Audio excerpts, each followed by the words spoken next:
One down, three still standing, and two of them were next up in the duel of the day. Yoshi Muroya against Martin Schonker, winner of the last race versus the championship leader in their third head-to-head of the season. The score so far was 1-1. In every way, this Indy battle would be decisive. This is a kind of, final.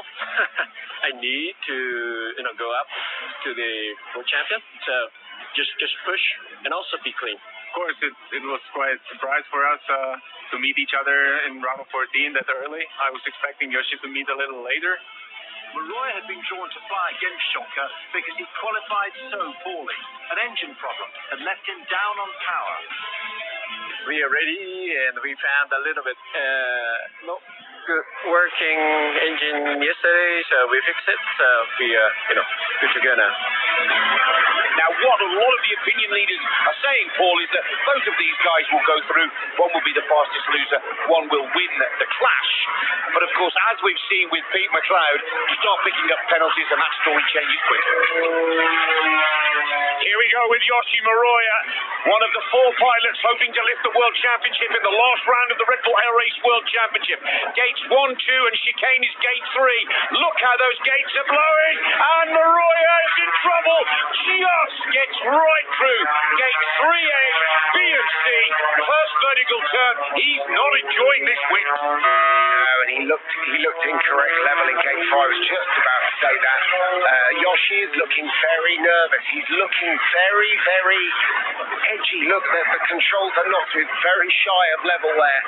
That's handed it on a plate to Martin Schonker. 2 seconds of penalty automatically added to the time of Muroya for incorrect level flying in gate 4. Vertical turn maneuver is good.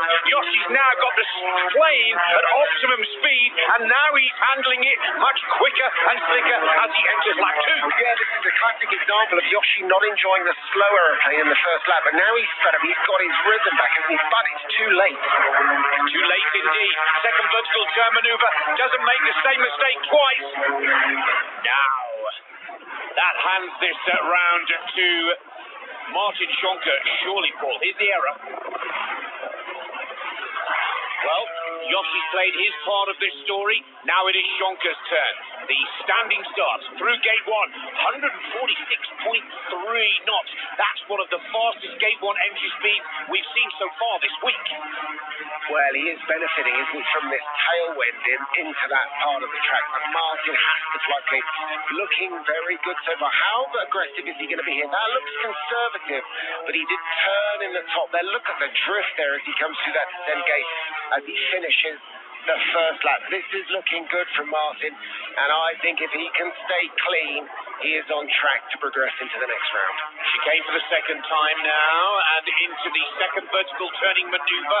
This is where he's got to just keep it error-free, because he's on the right side of the clock. Not only 2 seconds clear, but 2 seconds plus ahead of Muroya. Yeah, Martin's done some homework here. This is the demonstration of how you fly something in different wind conditions. He's hit the pylon. 3 seconds of penalty. Schonker has clipped the pylon, and Muroya goes through, and Schonker's championship dream could be falling apart. Oh, no!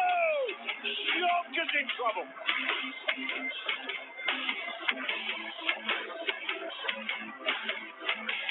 Another title contender, another pylon hit. Schonker's hopes were now out of his hands. He needed others to struggle, so he would continue as fastest loser. From the canopy, it looks like it's okay, but it didn't. Yeah. So because the wind, it's really strong, and it pushed me on the outside pylon in the gate. But I was actually surprised that I hit the pylon. For Muroya, it was another mighty scalp to add to his knockout of Kirby Chambliss in the last race. It was also a let-off after his penalty for incorrect level. It's big game, but and especially wind change and very, very turbulent. So it's very, very difficult to fly, but it's working well. And I got some wing level 30, but it's really turbulent, so I can't stop it. But it's plane running well.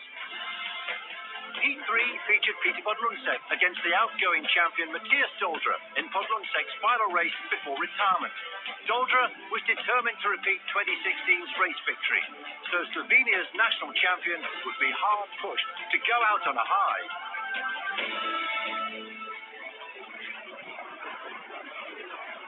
Good entry speed from Peter Podlundsek. Oh, pylon hit, gate 2, 3 seconds of penalty. What a nightmare for Podlundsek.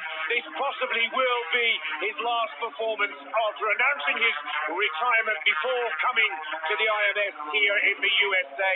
And I think we're going to see a lot more pylon hits. This wind is very tough indeed, Paul. And he made a big correction at gate 5 there, which has resulted in a 2-second penalty. He's going fast, the aeroplane's performing, but it doesn't look like he's taking enough account of these new wind conditions.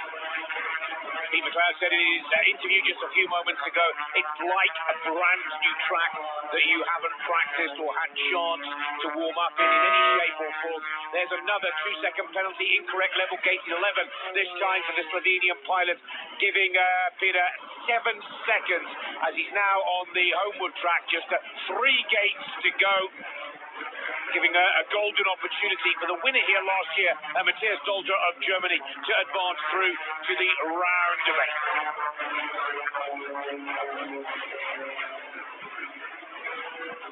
This should be an easy go-through for Doldra. Yeah, very easy to sit here and criticise people out there. It is windy. That looked like a big correction there and a late correction, but this is Matthias Doldra. I think, he's very relaxed. He's got nothing to lose. He's in the same boat as Matt Hall. Let's just go and have fun. Let's see how aggressive he is here. That looked conservative. Look, he's still going in a straight line at the top of that manoeuvre. Now he's got time, but beautifully corrected at the bottom there as he finishes lap 1. Through the Hamilton gate, lap 2, light is comfortably green after 7 seconds of penalty from Podlundsek, including a pylon hit. But look at the wind gust here against the plane of the German Matthias Doldra. Does well to keep the wings level. He's doing very well to keep this under control. What I liked is his second VTM was more assertive. He turned earlier. See, in that time, in that 1 lap, he has calculated that he can turn earlier in the VTM. Here's the all-important gate here. I love his technique there. He just slaps the wings level just at the last minute. That's a very good way of doing it. If you fly level before a gate, there's a high chance you'll drift. But if you just snap the wings level, you're going to do well. Doldra through to the round of 8 and through quite comfortably. The German was on his way, and Martin Schonker was still fast as Sousa with 4 heats remaining. And next up was the final title contender, Kirby Chablis against Juan Velarde. Chablis had really struggled in qualifying, 3rd slowest, so his ambition to become a 3-time champion was on the line.